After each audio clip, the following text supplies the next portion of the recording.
Hey there, and welcome to the Magic Snail Channel. This is where we share real life stories about people dealing with all kinds of situations. Some are funny, some are messy, and some are downright unbelievable. If you like hearing stories that feel real and keep you curious, you'll feel right at home here. So go ahead, like the video, and subscribe to the channel if you want more. We've got plenty of stories waiting for you. You thought I'd stay blind? Your bags are packed. Go finish what you started in his garage. The used rubber wasn't even hidden well, just sitting there in my back seat like a wet receipt nobody wanted to claim, crumpled between the cup holder and Blake's old baseball glove. I stared at it for a solid 10 seconds, my brain doing that thing where it tries to reject obvious truths like a bad kidney. Well, I said to the empty garage, that's not mine. My name's Dave Brennan, 39 years old, insurance adjuster for Coastal Mutual, and apparently the kind of husband who finds prophylactics in his Ford Explorer that he definitely didn't put there. I've spent 15 years documenting other people's disasters. Flooded basements, fender benders, house fires caused by idiots who think extension cords are decorative. You develop an eye for evidence. And this little latex souvenir? It was fresh evidence of something I really didn't want to investigate. I grabbed a paper towel and picked it up like it might bite me. The thing was still damp, still warm for crying out loud.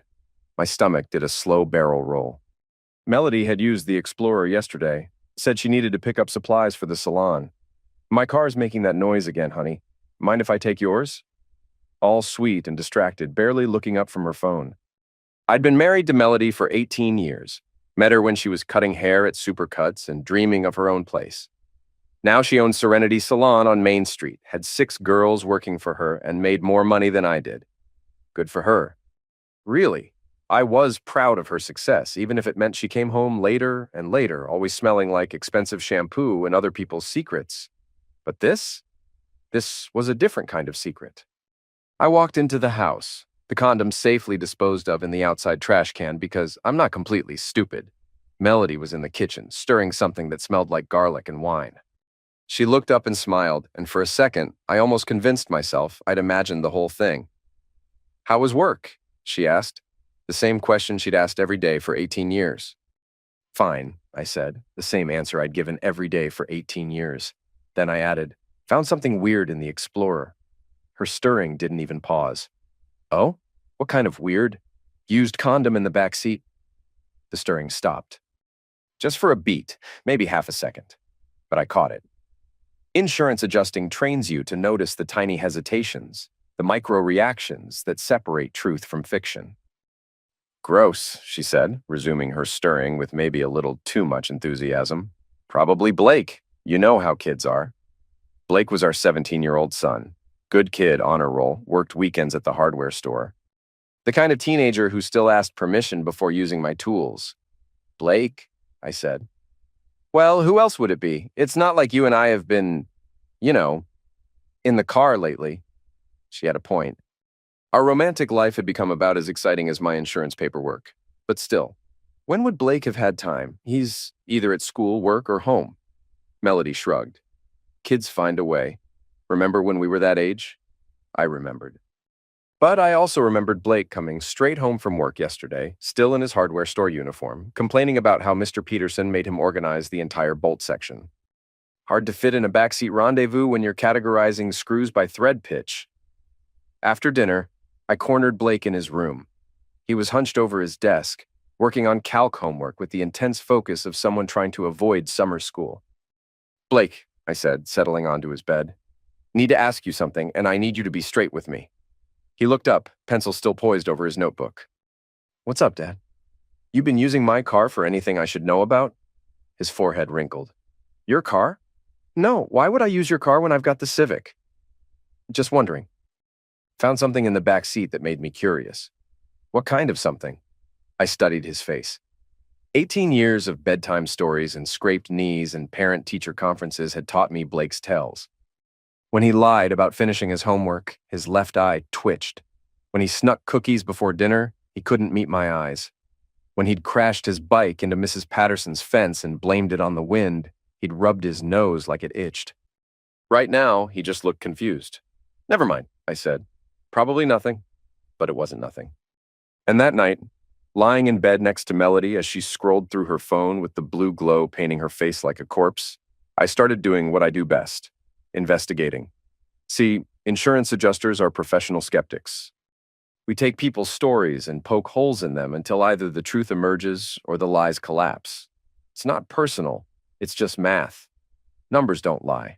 Timelines don't lie. Physical evidence doesn't lie. People, though? People lie all the time. I keep detailed records of everything. Mileage logs for tax purposes, gas receipts, maintenance schedules. It's boring as heck, but it saved me thousands over the years. So when I pulled out my little notebook and started checking Melody's story against the numbers, things got interesting fast. Yesterday, she'd said she went to pick up supplies for the salon. The beauty supply warehouse was 12 miles away. Round trip, maybe 25 miles with traffic and a stop for coffee. But the Explorer had 38 additional miles on it when she brought it back. Where had she been for those extra 13 miles? I pulled up Google Maps and started playing with routes. The beauty supply warehouse was north of town. 13 extra miles could take you a lot of places. Like maybe to that sketchy area off Old Mill Road, where all the automotive shops clustered together like metal mushrooms after rain. The next morning, Melody left for work early. Opening early for Mrs. Patterson, she said, pecking my cheek with lips that tasted like coffee and secrets. She's got a wedding to attend.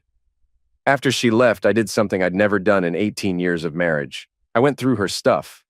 Not in a creepy, controlling way. At least, that's what I told myself. Just a quick professional assessment of the available evidence. Her car was making that noise she'd mentioned. A squealing sound from the brakes that meant the pads were shot. Easy fix. Maybe $200 at any decent shop. But Melody had always been weird about car repairs. Said mechanics tried to rip off women, overcharged for simple jobs. Fair enough. I'd seen it happen. But then I found the receipt. It was tucked in her console, folded small like she'd tried to hide it. Todd's Automotive, brake service. $50. Dated 3 days ago. $50 for brake pads?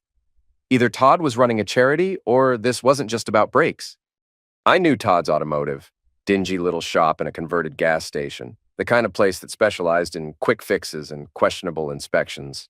I'd driven past it 100 times but never paid attention. Now I was very interested. During my lunch break, I took a drive. Todd's was exactly what I expected. Oil-stained concrete, hand-painted signs advertising fast service and all work guaranteed, and a collection of vehicles in various stages of mechanical autopsy. But the guy behind the counter, Todd presumably, wasn't what I expected at all. He was maybe 40, built like someone who threw around tires for a living, with the kind of arms that came from actual work instead of a gym membership. Decent looking, I guess, in that rough around the edges way some women seem to find irresistible. He had a tattoo sleeve on his left arm and the kind of smile that probably worked on soccer moms and hairdressers. "Help you with something?" he asked, wiping his hands on a rag that had seen better decades. "Just looking around," I said. "My wife mentioned you guys. Said you did good work. What's her name? I might remember her." "Melody. Melody Brennan. Drives a blue Honda." His smile got a little wider. "Oh, yeah, Melody. Great lady. Real friendly. She mention anything specific about the work?" Something in his tone made my teeth itch. Real friendly. Sure she was. "Just the brakes," I said. "Said you guys were real thorough," Todd laughed. "We aim to please. Customer satisfaction is our #1 priority." I wanted to hit him. Right there in his greasy little kingdom, surrounded by wrenches and the smell of motor oil and broken dreams. But insurance adjusters don't hit people. We document. We gather evidence. We build cases.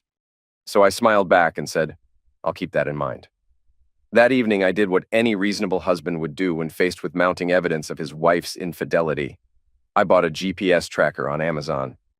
$39 for a device the size of a matchbook that could tell me exactly where my Explorer went and for how long. Technology was amazing. Marriage, not so much. The tracker arrived 2 days later. I installed it under the rear bumper during my lunch break, right next to the spare tire mount where it wouldn't be found unless someone was really looking. The magnetic case stuck like it was welded there. Then I waited. Melody used the Explorer twice that week, Both times, according to the GPS app on my phone, she made the same mysterious detour. Beauty supply warehouse first, just like she said. But then, a 15-minute stop at a location that turned out to be a small motel parking lot. Then another 20-minute stop at Todd's Automotive. The sequence was always the same. Supplies, motel, garage. Like a cheating wife's version of a circuit training workout. I started taking pictures. Not of Melody, that felt too much like stalking, but of her car parked in places it shouldn't be. Evidence, documentation, the kind of proof that would hold up in court if things went that far. And things were definitely heading that far. The confrontation happened on a Thursday. Melody was lying on the couch, feet tucked under her, scrolling through her phone with that little smile that used to mean she was looking at pictures of Blake or cute animals. Now it made my stomach clench. Her phone buzzed. A text message. The smile got wider. "Who's that?" I asked, trying to sound casual. "Just Sarah from the salon, asking about tomorrow's schedule."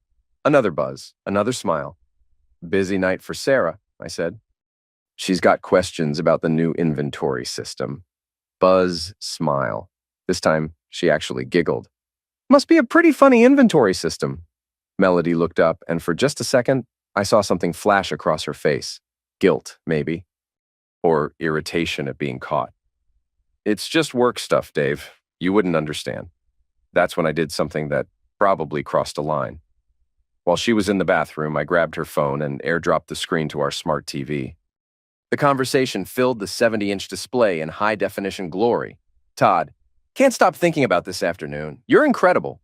Melody, "You're not so bad yourself. Same time tomorrow?" Todd, "Can't wait. Bring that thing you did with your—" That's when Melody walked back in and saw her private conversation broadcast like the evening news. "Dave!"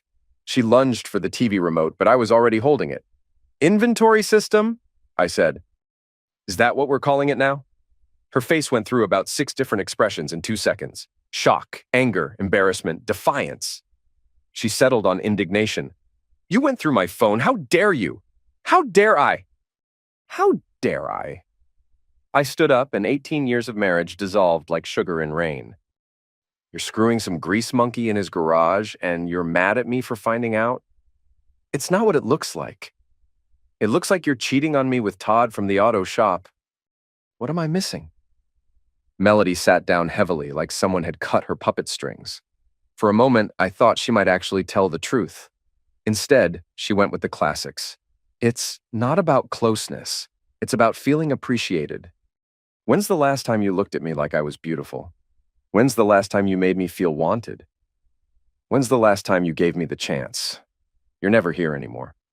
And when you are, you're glued to that phone, texting your boyfriend. He's not my boyfriend. It's complicated." "Complicated?" I laughed, but there wasn't any humor in it. "You know what's not complicated? 18 years of marriage. A kid who looks up to both of us, a life we built together. A life that was dying anyway," she shot back. "When's the last time we did anything together? When's the last time we talked about something that mattered? You come home, eat dinner, watch TV, and go to bed every day. For years." She wasn't wrong, but she wasn't right either. So the solution was to start sleeping with the first guy who showed you attention? Todd makes me feel alive again. He listens to me. He thinks I'm funny and smart and beautiful. I think you're all those things. No, you don't. You think I'm convenient. There's a difference. We stared at each other across the living room that had been our shared space for almost 2 decades. The TV was still showing her text conversation, frozen on Todd's last message about bringing that thing tomorrow. "So what now?" I asked. "I don't know," she said, and for the first time in months, she sounded honest. "I really don't know." But I knew, because I'd spent my entire adult life evaluating risk and planning for disaster. And this was a disaster that needed managing. The next day, I started building my case. First, I did what I do best, research. Todd Garrison, 38 years old, owner-operator of Todd's Automotive. Divorced twice, current child support payments to 2 different women, liens against his business for unpaid taxes. The kind of guy who probably thought my wife's salon money looked pretty attractive. But here's where it got interesting. Todd's business license had expired 6 months ago. He was operating illegally. His insurance was lapsed. His inspection certification was suspended for irregularities that basically meant he was passing cars that shouldn't be on the road. I called in a few favors. When you've been processing claims for 15 years, you get to know people. The guy who handles commercial inspections owed me for smoothing over a claim where his nephew had totaled a client's BMW. Time to collect. Dave, buddy, Jimmy Patterson said when I called him. What can I do you for? Need you to take a look at a shop that might not be up to code. Todd's Automotive on Old Mill Road. What kind of look? The kind that might shut him down if he's operating without proper permits. Jimmy chuckled. I like your style. Give me a week. While I waited for bureaucracy to work its magic, I started planning Phase 2. Melody's salon was having its annual customer appreciation event next month. Big party, wine and cheese, discounts on services. All her regular clients would be there, including, I was betting, several women who might be interested to know about Todd's customer service philosophy. I volunteered to help with the setup. Really? Melody looked surprised when I offered. We'd been doing the polite roommate thing for 2 weeks, sleeping in the same bed but staying on our respective sides like the mattress was mine. Sure, I said. I've got that projector from work. Thought you might want to do a slideshow. Show off the salon, maybe some before and after photos. That would be great, she said, and I could see her mentally calculating whether this meant I was ready to forgive and forget. I wasn't, but I was ready to document and distribute. The customer appreciation event was scheduled for a Saturday afternoon. I spent the previous week preparing my presentation. Not before and after photos of hairstyles, though. Before and after photos of my marriage. I had pictures of Melody's car at the motel, pictures of her car at Todd's shop, screenshots of text messages, copies of receipts from her purse, GPS tracking data showing times and locations. A complete timeline of every lie she'd told me over the past 2 months. I also had something else. A recording of Todd bragging to one of his buddies about this rich salon owner who can't get enough. Apparently, Todd was a talker. And apparently he didn't know that the guy installing new speakers in his garage was wearing a wire. Okay, not a wire. Just a phone with a voice recording app, but it sounded more professional to think of it as surveillance. Saturday came. The salon was packed with Melody's clients, all dressed up and ready to celebrate. I set up the projector while she mingled, playing the part of supportive husband one last time. Ladies, Melody called out when it was time for the presentation. My husband Dave has put together a little slideshow about our journey here at Serenity Salon. Dave? I took the microphone and looked out at 35 women who trusted Melody with their hair, their gossip, and their Friday night plans. Thank you, I said. This has been quite a journey. The first slide was our wedding photo. Melody at 21, me at 22, both of us grinning like we'd won the lottery.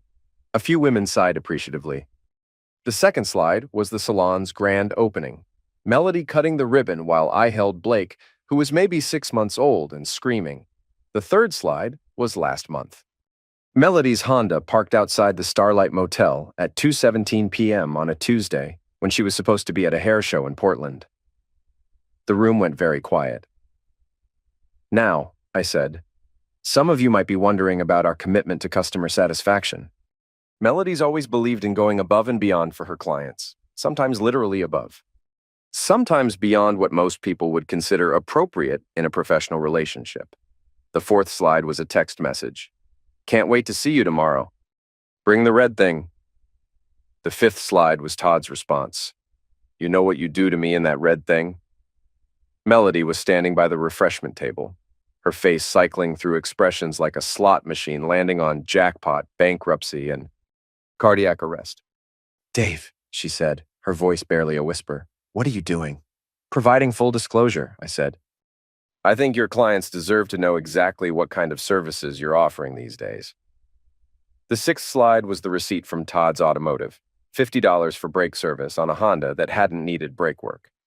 The seventh slide was a photo of Todd himself, shirtless and grinning, which I'd found in Melody's phone. Sarah Martinez, one of Melody's oldest clients, stood up. Melody, what the heck is this? It's not what it looks like, Melody said, which was becoming her catchphrase. It looks like you're screwing around on your husband, said Janet Wilson, who'd been coming to the salon since it opened. With some garage mechanic. Ladies, I said, I want you to know this doesn't reflect on the quality of hair services you've received, just on the quality of marriage counseling you might have witnessed. And that's when Melody snapped. Shut it off, she screamed, lunging for the projector. Turn it off right now! But I wasn't done. The 8th slide was the real kicker, a photo of Todd's rap sheet. 2 arrests for fraud, 1 conviction for writing bad checks, and a restraining order filed by his second ex-wife. Your boyfriend's quite the catch, I announced to the room. Really knows how to treat a lady. Just ask his ex-wives. The room exploded, women talking over each other, asking questions, demanding answers. Melody ran for the bathroom, leaving me alone with her clients and my slideshow of evidence. Dave, Sarah said, approaching me with the careful steps of someone navigating a minefield, how long has this been going on? 2 months that I can prove, I said. Maybe longer. And you're sure? I clicked to the 9th slide. A recording app interface with a play button labeled Todd's Greatest Hits. I pressed play. Todd's voice filled the salon, tinny through the projector speakers, but clear enough. Man, this chick is crazy for me. Owns that fancy salon on Main Street. Married to some boring insurance guy. She comes by twice a week, sometimes 3 times. Can't get enough. His friend's voice. Nice. She paying you for the car work? Todd. Are you kidding? I'm charging her $50 to tighten a lug nut. She doesn't know anything about cars, but she knows plenty about other things, if you catch my drift. Laughter. Todd. Best part is she thinks it's some big romantic secret, like we're star-crossed lovers or something. I'm just trying to keep her happy until I figure out how much her husband's worth. The recording ended. The salon was silent, except for the hum of hair dryers and the sound of 35 women reassessing their opinion of Melody Brennan. That son of a witch, Janet Wilson said finally. Which son of a witch? I asked. There's more than one in this story. Melody emerged from the bathroom, her makeup streaked and her face red. She looked at the room full of her clients, all staring at her with expressions ranging from pity to disgust. This is my business, she said, her voice shaking. These are my clients. You had no right. I had every right, I said. You're my wife. Or were my wife? Hard to tell anymore. Get out, she said. Get out of my salon. Actually, I said, packing up the projector with the deliberate care of someone who'd practiced this moment, I think you'll find the lease on this place is in both our names. Jointly held property. I'll be discussing that with my lawyer Monday morning. And then I left. Just walked out of the salon while Melody's entire social and professional world collapsed behind me. It should have felt good, triumphant. Like justice served cold with a side of public humiliation. Instead, it just felt empty. But I wasn't done yet. The next week, Jimmy Patterson came through. Todd's Automotive was shut down for operating without proper permits. The state impounded 3 cars that were on the lot, including one that belonged to the mayor's wife. Todd was facing fines, possible jail time, and the kind of legal bills that would keep him busy for years. 2 days after that, Todd's landlord evicted him. Turns out the lease specifically prohibited illegal business operations. Todd had 30 days to clear out, but the real beauty was what happened to Melody's business. Word travels fast in a small town, especially when it involves closeness, betrayal, and public humiliation. By the end of the week, half her clients had canceled their appointments. By the end of the month, she was down to 12 regular customers, most of whom came more for the gossip than the haircuts. I moved into a rental apartment across town. Nothing fancy, just a 1-bedroom place with decent Wi-Fi and parking for 1 car. Blake stayed with me on weekends, and we developed a new routine. Pizza on Fridays, hardware store on Saturdays, homework on Sundays. Dad, he said one Saturday while we were browsing paintbrushes, are you okay? I'm fine, I said, which wasn't entirely true, but wasn't entirely false either. Mom's been crying a lot. I imagine she has. She says you embarrassed her in front of all her friends. I stopped walking and looked at my son, who was 17 and trying to navigate the wreckage of his parents' marriage with the kind of careful diplomacy usually reserved for international incidents.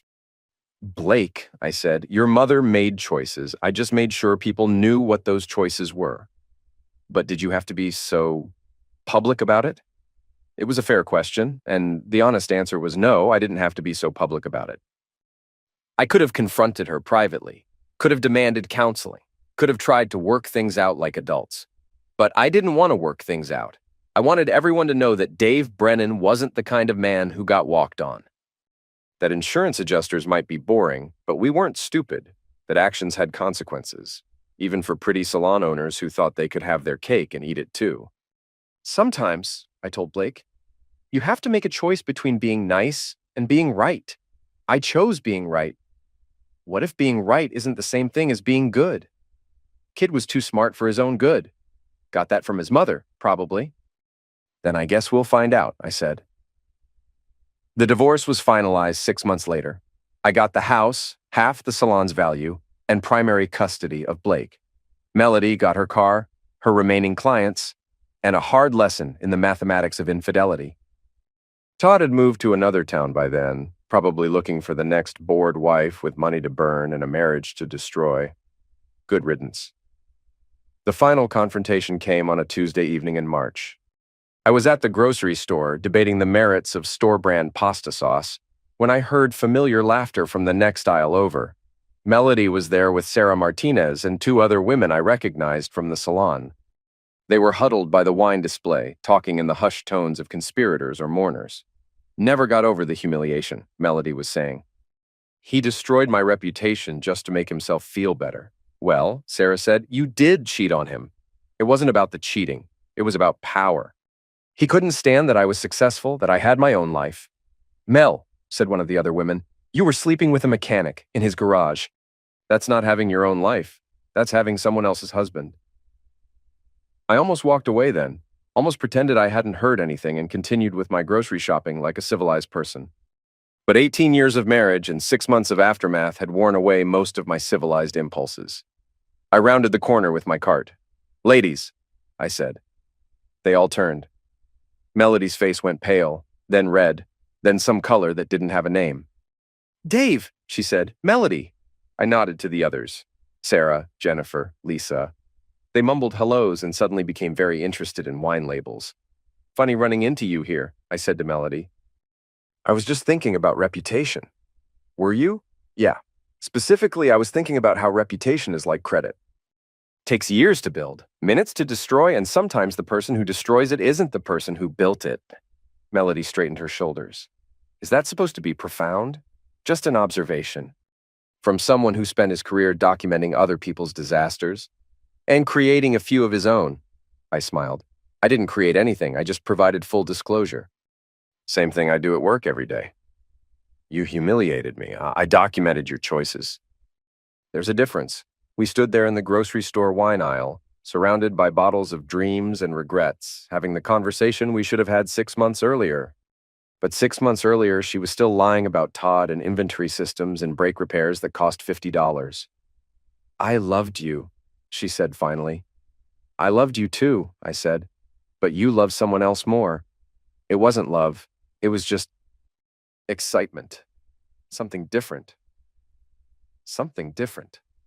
I tested the words like they were evidence in a case I was trying to solve. You threw away 18 years of marriage for something different. Those 18 years were dying anyway. We both know it. Maybe she was right. Maybe we'd been sleepwalking through our marriage for years, going through the motions without the emotions. Maybe Todd had been just the symptom, not the disease. But maybe doesn't matter in insurance work. Maybe doesn't matter in divorce court. Maybe doesn't pay alimony or explain to your kid why mommy and daddy don't live together anymore. Well, I said, now you've got all the different you can handle. I started to push my cart away, then stopped. Melody! She looked up, hope flickering across her face like she thought I might apologize. Like I might take back the slideshow and the public humiliation and the systematic destruction of her social life. Next time you want something different, I said, try asking for it before you go looking for it in someone else's garage. I left her there with her friends and their wine, went home to my apartment and made dinner for one. Blake was at his mother's that night, probably listening to her cry about how mean his father had become. And maybe I had become mean. Maybe turning someone's private betrayal into public entertainment crossed a line that decent people don't cross. Maybe there were better ways to handle infidelity than humiliation and scorched earth revenge.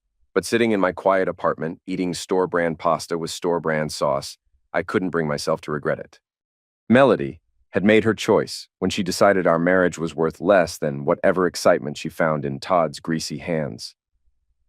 I'd made mine when I decided that choice deserved consequences. Some people might call that wrong. I called it justice. The kind of justice you get when boring insurance adjusters stop being boring and start being thorough.